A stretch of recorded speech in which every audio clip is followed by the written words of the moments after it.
Hello बच्चों, आज history का दूसरा चैप्टर है। हम लोग 12th हिस्ट्री का दूसरा चैप्टर हम लोग शुरुआत करते हैं और इसमें देखते हैं कि सबसे पहला जो राजवंश था। देखिए, आप लोगों से पहला ही क्वेश्चन पूछता है कि 7वीं शताब्दी का इतिहास में क्या महत्व था, तो बहुत ही बड़ा महत्व देखने को मिलता है कि 7वीं शताब्दी से ही एक सुसंगठित राजवंश का उदय होता है। 7वीं शताब्दी से ही यहाँ पर एक राज्य की व्यवस्था की शुरुआत हो जाती है। यहाँ पर कबीला जो थे, कबीला का समाप्त हो जाता है और एक संगठित जो हमारा महाजनपद या जनपद का उदय हो जाता है। यहाँ पर अगर हम लोग देखते हैं तो 16 महाजनपद में मगध एक बहुत ही महत्वपूर्ण महाजनपद के रूप में उभरा और इसका सबसे प्रमुख राजवंश, सबसे पहला राजवंश जो था वो था हर्यक वंश। हर्यक वंश ये पहला ही शासक थे बिंबिसार। दूसरा थे अजातशत्रु। सभी शासक कहीं न कहीं अजातशत्रु, उदयभद्र और उदयन, सभी शासक कहीं न कहीं बहुत ही महत्वपूर्ण और वर्चस्ववादी शासक साबित हुई। इस डायनेस्टी को मैं लिख भी दिया हूँ, फादर किलर डायनेस्टी भी कहा है, फादर किलर डायनेस्टी,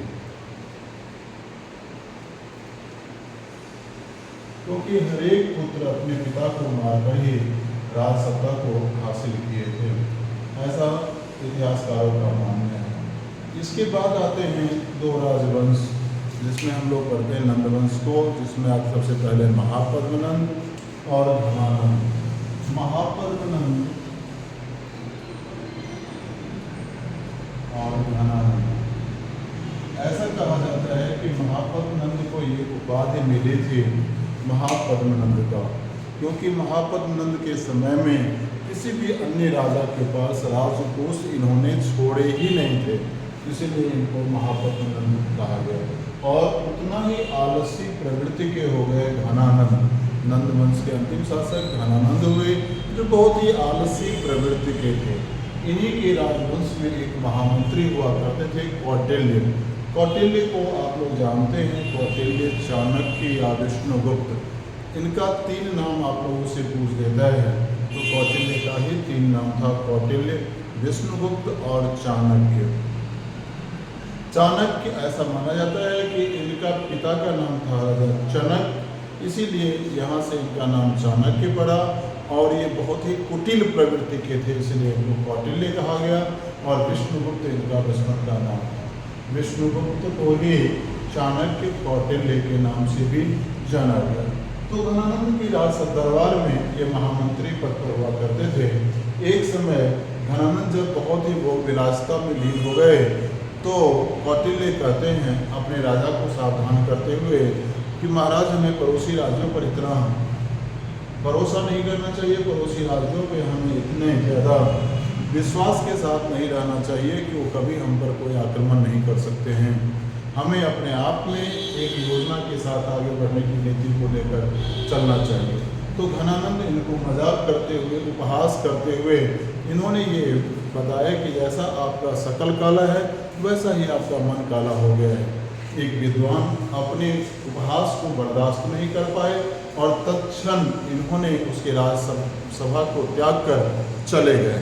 और यहीं से इन्होंने मौर्य वंश की स्थापना करते हैं। जब मौर्य वंश में ऐसा क्यों बदलती है कि चंद्रगुप्त मौर्य कुछ बच्चों के साथ कहीं खेल रहे थे, क्षेत्र में खेल रहे थे, फील्ड में खेल रहे थे। वहीं पर चूंकि ये सब नौजवान बच्चा था, इन्हीं बच्चा को जब उन्होंने देखा चाणक्य ने, तो इन सब से बातें की इनके पिता से।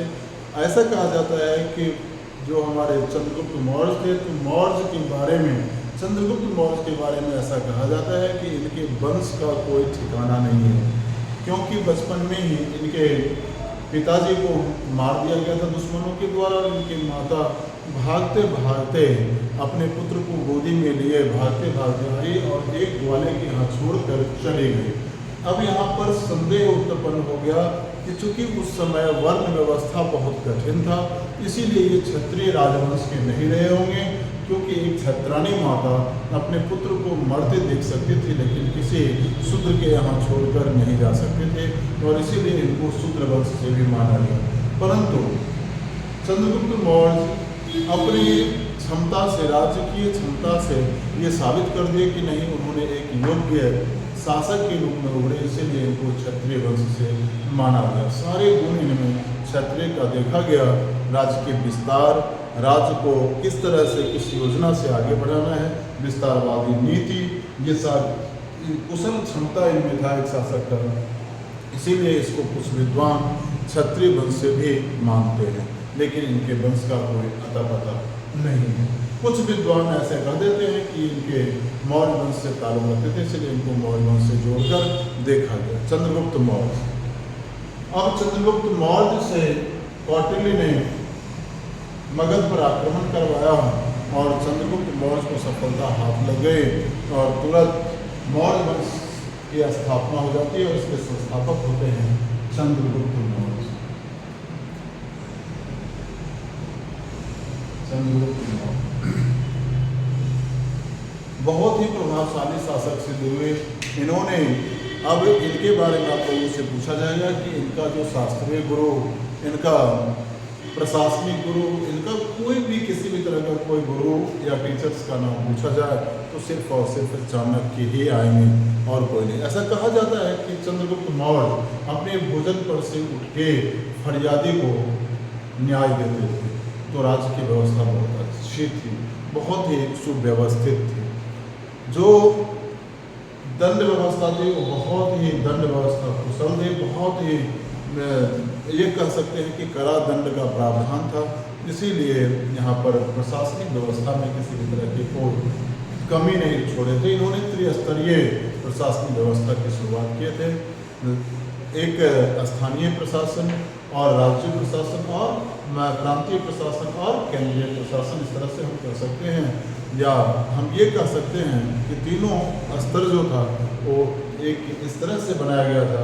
जो राज्य के, जो प्रांतीय प्रशासन होता था उसमें राज्य के अधिकारी अपना निर्णय लेते थे और वही प्रशासन को नियंत्रित करते थे। उससे ऊपर राजकुमार या राजा के विशेष नेतृत्व करता ही किसी भी तरह का निर्णय लेते थे और सबसे ऊपर राजा खुद होते थे। राजा को ही ईश्वर का प्रतिनिधि माना गया। कौटिल्य का कहना था कि राजा ईश्वर के समान होते हैं या ईश्वर के प्रतिनिधि होते हैं, तो हमें अपने राजा का सम्मान करना चाहिए। उन्होंने प्रजा के लिए भी एक नियम लागू कर दिए थे कि अपने राजा पर पूर्ण विश्वास और निष्ठा रखना आवश्यक है। तो उन्होंने राजा को भी पूर्ण हिदायत दिया था कि एक राजा तभी कुशल राजा हो सकता है जब वो अपनी प्रजा को पुत्रवत स्नेह करे, और जब पुत्रवत स्नेह करेंगे तो किसी भी तरह के किसी के साथ भेदभावपूर्ण व्यवहार नहीं होगा। अगर प्रजा की खुशी में खुश और प्रजा के दुख में दुखी होंगे तभी वो कुशल शासक कहलाएंगे। अपने प्रशासनिक व्यवस्था को हमेशा, अपने प्रांतीय व्यवस्था को हमेशा विस्तारित करने का हमें योजना बनाना चाहिए, तभी आप एक कुशल प्रबंधक और कुशल शासक के रूप में जाने जाएंगे। ये थे हमारे चंद्रगुप्त मौर्य। चंद्रगुप्त मौर्य के समय में प्रांतीय विस्तार बहुत ही ज़्यादा हुआ था। चंद्रगुप्त मौर्य 6 प्रकार के अपने सैनिक व्यवस्था का, जो इनके समय में सैनिक प्रणाली थी, बहुत ही संगठित सैनिक प्रणाली थी, बहुत ही ज़्यादा मजबूत थी। इन्हीं के समय में जो सिकंदर भारत पर आक्रमण करने की योजना तो बनाए, परंतु उनका भी हिम्मत नहीं हो पाया और उन्होंने रावी नदी को पार नहीं किया, बल्कि उसी तरफ से चले गए। और चाणक्य की कूटनीति नीति ने इतना अच्छा काम किया कि सिकंदर के जो सेनापति थे सेल्यूकस निकेटर, उनकी पुत्री से चंद्रगुप्त मौर्य का शादी करवा दी, और उन्हीं शादी के बाद उन्होंने अपना एक विशेष दूत जो है वो राजदूत भेजे, जिनमें थे मेगास्थनीज। और मेगास्थनीज ने कौन सा पुस्तक लिखा है? इंडिका। मेगास्थनीज पुस्तक लिखे थे इंडिका, और कौटिल्य का पुस्तक है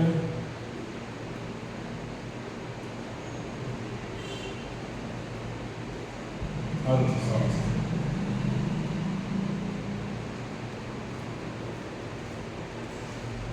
कई बार अर्थशास्त्र के बारे में विरोधाभास बातें आती है कि अर्थशास्त्र को तो हम लोग इकोनॉमिक्स से जोड़कर देखने लगते हैं, परंतु यहाँ पर भी अर्थ उसी क्रम में कौटिल्य ने अपना अर्थ दिए, और अर्थ का मतलब पृथ्वी और शास्त्र का मतलब शास्त्र, जो पृथ्वी से संबंधित शास्त्रों से को अर्थशास्त्र बताए, जिसमें इन्होंने पूर्ण रूप से राज्य की प्रशासनिक व्यवस्था या राजनीतिक प्रणाली का वर्णन किया है। आपसे ये भी पूछता है कि कौटिल्य के अर्थशास्त्र में किसका वर्णन है, तो आप लोग लिखेंगे राजनीतिक व्यवस्था का वर्णन।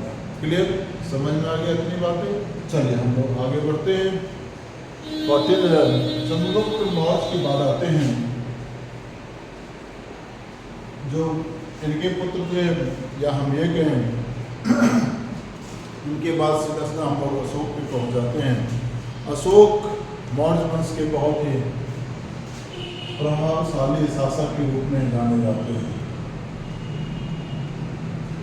मौर्य वंश के बहुत ही प्रभावशाली शासक के रूप में अशोक जाने गए, और अशोक ऐसा माना गया कि अशोक सिर्फ एक युद्ध लड़ते हैं, कलिंग विजय, और कलिंग विजय में इतना रक्तपात होता है कि यहाँ पर अशोक जैसे महान शासक उस रक्तपात को सहन नहीं कर पाते हैं और बौद्ध धर्म को अपना लेते हैं। कौन से धर्म को अपनाते हैं? बौद्ध धर्म को। आप लोगों से पूछा जाता है कि भाई कौन ऐसे शासक थे अपने पिता और दादा के धर्म को त्याग कर बौद्ध धर्म को अपना लिए थे, तो अशोक ही थे। अशोक के दादा और पिता, मतलब हम ये कह सकते हैं कि चंद्रगुप्त मौर्य जो और इनके पिता दोनों ही मौर्य वंश जैन धर्म को अपनाए हुए थे, और अशोक को छोड़कर बौद्ध धर्म को अपना लिया। क्लियर? अशोक बौद्ध धर्म को सिर्फ अपनाए नहीं, लेकिन पूर्ण प्रचार प्रसार में भी लगे। बहुत सारे सराय, बाग, बगीचा, अन्य चीज़ों का निर्माण करवाया। अगर आप लोगों से ये पूछता है कि अशोक का 5 स्तंभ, कई बार पूछ देता है कि अशोक का 5 स्तंभ कौन सा था, तो हम लोग देखते हैं राजगृह, पाटलिपुत्र, अवंती, तोसल और बज्जी, ये 5 उनके जो थे ये स्तंभ थे।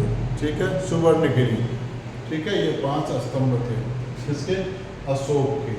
अब अशोक, जब कभी आप लोगों के प्रश्न में मन में एक प्रश्न आता होगा कि क्या अशोक के राज्यकाल में कभी किसी तरह का कोई विद्रोह नहीं होता था?